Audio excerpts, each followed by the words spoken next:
Guwahati return Jain साहब बताएं sir. Sir north east भी कोई फॉरेन से कम नहीं है, बहुत दूर है।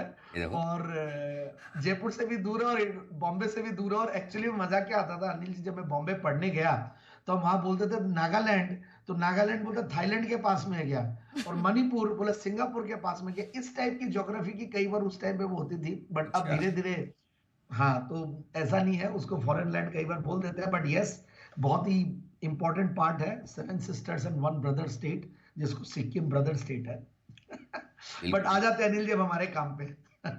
जी। तो स्टॉक है GPT health care limited. Again इस हफ्ते भी मैं पूरी कोशिश करूंगा कि कुछ नए आइडियाज लाने की। और जीपीटी हेल्थ केयर, मुझे हेल्थ केयर स्टॉक्स वैसे ही बहुत बढ़िया लगते हैं। और ये स्टॉक भी देखिए थोड़ा ईस्ट इंडिया रिलेटेड स्टॉक ही है, और नॉर्थ ईस्ट में भी काम कर रहे हैं ये लोग। अगरतला में भी एक्सपैंड किए हैं, फिर कैलकाटा रिलेटेड कंपनी है, कोलकाता बेस्ड कंपनी है वेस्ट बंगाल, और रायपुर में भी एक्सपैंड कर रहे हैं।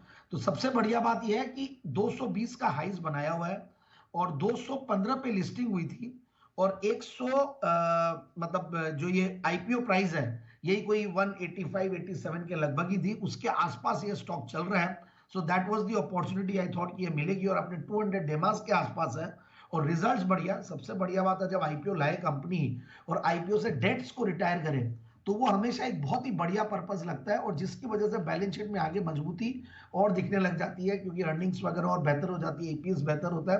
तो वही चीज यहाँ पे देखने को मिली, और मुझे लगता है और इस चीज से और भी आगे बढ़िया रहेगा, क्योंकि कंपनी ने काफी अच्छा एक्सपेंशन प्लान्स भी कर रखा है। और काफी जो मैं इनके कौन कौन नोट्स पढ़ रहा था वहां से भी लग रहा है कि ये लोग और भी आगे बढ़िया कर रहे हैं, क्योंकि कुछ तो इनको जो एम्प्लॉइज को लेकर और जो एट्रिशन को लेकर है उन सब पे भी काफी फोकस कर रहे हैं। तो अब मैं आता हूं एक बार फंडामेंटल्स पे। तो ये इनके अगर मैं आईपीओ के नोट्स वगैरह पढ़ रहा था तो फंडामेंटल्स बहुत स्ट्रांग लगे।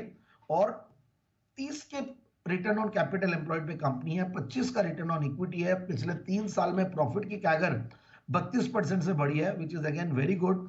और डेट्स को ऑलमोस्ट जब रिटायर कर दिया तो सिर्फ 27-28 करोड़ का डेट्स है, और हाईएस्ट एवर क्वार्टरली पैट इन्होंने सितंबर में दिया है, सितंबर 2023 के सामने 2024 में। और हाईएस्ट एवर ये लोग टीटीएम बेसिस में भी प्रॉफिट्स पे बैठे हुए हैं, करीब 50 करोड़ कंपनी कमाने लग गई, 1500 करोड़ की मार्केट कैप वाली कंपनी है।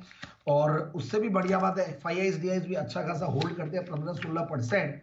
और उसके बाद जो अगर आप शेयर होल्डिंग में देखें, पब्लिक शेयर होल्डिंग में, तो वहां पे भी कुछ रिनाउंड इन्वेस्टर्स इन्वेस्टेड है। तो आई फील कि इन लेवल्स पे जो करेक्टेड स्टॉक है और स्ट्रॉन्ग क्रेडिट रेटिंग्स वाला स्टॉक है, और स्ट्रॉन्ग जिस एरिया में ज्यादा इजी नहीं होता एक्सपैंड करना, वहां पे ये लोग एक्सपैंड कर रहे हैं।